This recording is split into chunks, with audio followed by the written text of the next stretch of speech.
আপনার ছাদ বাগানের আনারগুলোতে হলে আপনি করবেন, এরকম সময়ে প্রচুর পরিমাণে বৃষ্টি হচ্ছে, সারা বাংলাদেশে বৃষ্টি হচ্ছে।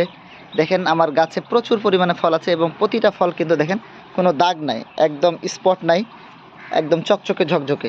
তো আমি এটা কিভাবে করলাম সেটা আপনাদেরকে দেখাই।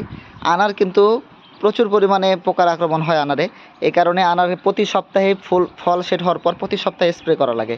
তা আমি কি স্প্রে করি এটা আপনাদেরকে দেখাই। আমি এই স্টেজে, ফলের যখন এই স্টেজ থাকে তখন যে স্প্রেটা করি সেটা আপনাদেরকে একটু শর্টকাটে দেখাচ্ছি। আমি বায়ারের 3টা ওষুধ নিয়েছি, দেখেন মোটামুটি এটা চিনেন না। এটা আমি প্রতি লিটার পানিতে 0.5 গ্রাম করে দিব আর কি। এটা হলো ডায়াথেন বায়ারের ম্যানকোজেব পাউডার।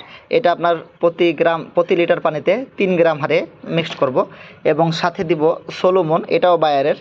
এখানে ইমিডাক্লোরোপিড আছে এবং বিটাসাইফ্লোথ্রিন না কি জানি এটাও আছে। তো এটা কিন্তু খুব ভালো কাজ করে। তো এই 3টা ওষুধ একসাথে মিক্সড করবেন। আর যদি গাছে মাকড়ের সমস্যা থাকে তাহলে মাকড়নাশক ভাটিমেক এটাও দিয়ে দিবেন।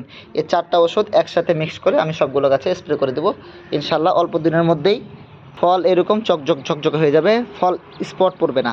আর যদি ফলে স্পট পড়ে যায়, এভাবে যদি স্পট পড়ে যায় তাহলে সেই ফলগুলো ঠিক হওয়ার সম্ভাবনা অনেক কম।